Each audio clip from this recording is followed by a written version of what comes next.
नमस्कार दोस्तों, स्वागत करते हैं आपका हमारे चैनल में। दोस्तों, धार्मिक और आध्यात्मिक कहानियां सुनने के लिए हमारे चैनल को जरूर सब्सक्राइब करें। हमारी आज की कहानी का नाम है दुखों से मुक्ति का मार्ग। जय श्री कृष्णा। सुख और दुख हर व्यक्ति के जीवन का अनिवार्य भाग है। हर व्यक्ति के जीवन में सुख और दुख का आना लगा ही रहता है। सुख आता है तो उसके बाद दुख आता है, दुख आता है तो उसके बाद सुख आता है। जीवन के इस चक्र में इसका आना जाना जीवन का अभिन्न अंग है। लेकिन कई बार दुख इतना बड़ा होता है कि बस मन करता है कि काश इसे कम करने का कोई एक ऐसा रास्ता नजर आ जाए जिससे यह थोड़ा सा कम हो जाए। महात्मा बुद्ध के द्वारा बताई गई यह कहानी आपके जीवन के बहुत बड़े दुख को कम कर देगी। एक बार गौतम बुद्ध अपने शिष्यों के साथ बैठे थे। वह उन्हें कुछ समझा रहे थे। तभी वहां पर राजा अजातशत्रु आ जाते हैं। राजा गौतम बुद्ध से कहते हैं, हे प्रभु, जब से मैं आपका अनुयायी बना हूँ तब से सभी लोग मेरे सीधेपन का गलत फायदा उठा रहे हैं। आपका अनुयायी बनने से पहले सभी लोग मुझसे बहुत डरते थे क्योंकि मैं बहुत क्रूर था, आसानी से लोगों को मृत्यु दंड दे देता था। लेकिन आपका अनुयायी बनने के बाद मेरा यह सब करने का मन नहीं करता। मैं सभी के साथ प्रेम से रहता हूँ और उनकी बातों को बहुत ही ध्यान और गहराई से सुनता हूँ और समझता भी हूँ। लेकिन कुछ लोग इसका गलत फायदा उठा रहे हैं जिससे मेरे शासन में दिक्कतें आ रही हैं। आप ही बताएं कि अब मैं क्या करूं? महात्मा बुद्ध कहते हैं, हे राजन, मैं आज तुमको एक कहानी सुनाता हूं। इससे तुम्हें अपने प्रश्न का उत्तर आप ही मिल जाएगा। एक बार एक भिक्षु एक गांव से गुजर रहा था। रास्ते में उसे एक पीपल का पेड़ मिला। उसने सोचा क्यों ना कुछ देर इस पेड़ के नीचे आराम कर लिया जाए। भिक्षु जैसे ही उस पेड़ की तरफ बढ़ता है तो कुछ लोग उसे रोककर कहते हैं कि वहां पर मत जाओ। वहां एक जहरीला सांप रहता है जो बहुत लोगों को डस चुका है।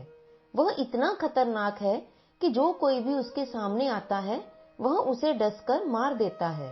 भिक्षु मुस्कुराता है और कहता है कि एक दिन तो सबको ही मरना है। अगर मुझे आज मरना होगा तो उसको कोई भी नहीं रोक सकता। यह कहकर भिक्षु आगे बढ़ जाता है और पेड़ के नीचे जाकर बैठ जाता है। तभी वह सांप वहां आकर कहता है कि हे व्यक्ति, क्या तुम्हें मुझसे डर नहीं लगता कि मैं तुम्हें मार दूंगा? भिक्षु बहुत ही प्रेम से कहता है कि इसमें डरने वाली कौन सी बात है? तुम जो भी करते हो इसलिए करते हो ताकि कोई तुम्हें मार ना दे। भयभीत तो तुम भी हो और अपने इसी डर के कारण तुम सबको मार देते हो। मुझे किसी बात का डर नहीं है। मुझे मृत्यु से कोई भय नहीं है, ना ही जीवन की कोई लालसा है। मुझे कोई भी नुकसान पहुंचा ही नहीं सकता, तो मैं तुमसे क्यों भयभीत होऊंगा? यह सब सुनकर सांप हैरान हो जाता है। उसने आज तक केवल ऐसे ही व्यक्ति देखे थे जो उसको मारने की कोशिश करते थे और उससे डरकर भाग जाते थे। पहली बार उसने किसी को देखा था जो उससे बिल्कुल भी डरा नहीं।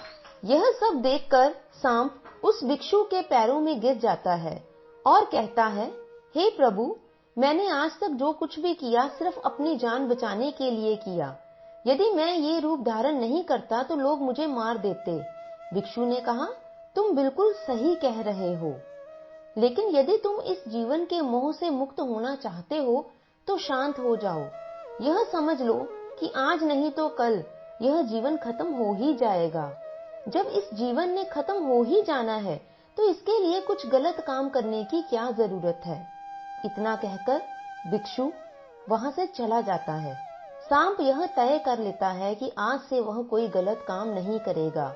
वह ना तो किसी को डसेगा और ना ही किसी को डराएगा।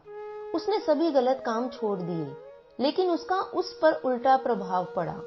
जो लोग पहले उससे डरकर भागते थे अब वही उसे मारने की कोशिश करने लगते हैं, उसे खरोंच मारते हैं और उसे चोट पहुंचाते हैं। इससे सांप बेहद दुखी रहने लगा। वह तरह तरह के चोट से ग्रस्त रहने लगा, क्योंकि अब वह लोगों को कोई भी नुकसान नहीं पहुंचाता था। वह सभी लोगों के साथ प्रेम से रहने की कोशिश करता था, लेकिन लोग इसका गलत फायदा उठा रहे थे, क्योंकि लोगों के मन से उसका डर बिल्कुल खत्म हो गया था। कुछ दिन बाद वही भिक्षु वापस उसी रास्ते से जा रहा था। वह फिर उसी वृक्ष के नीचे जाकर बैठ गया, लेकिन अब वह उस सांप की हालत देखकर हैरान रह जाता है। वह सोचता है कि इस सांप की हालत पहले कैसी थी और अब कैसी हो गई है। उस सांप ने भिक्षु को देखकर कहा कि जब से आपने मुझे समझाया है, तब से मैंने दूसरों को नुकसान पहुंचाना बंद कर दिया है, लेकिन अब लोग मुझसे इस तरह का व्यवहार करने लगे हैं, मुझे चोट देने लगे हैं। अब आप ही बताएं कि मैं क्या करूं। वह भिक्षु कहता है, हे मित्र, मैंने तुमसे यह नहीं कहा था कि तुम अपने स्वभाव को ही बदल दो। क्रूरता तुम्हारा स्वभाव है। यदि यही तुम्हारा नहीं रहेगा तो लोग तुम्हें मार डालेंगे। तुम्हारे स्वभाव में क्रूरता का यह मतलब नहीं होना चाहिए कि तुम अंदर से अपना उद्देश्य ही गलत रखो। तुम्हें भीतर से अपने आप को सही रखते हुए बाहर से सबको वही दिखाना होगा जो जरूरी है।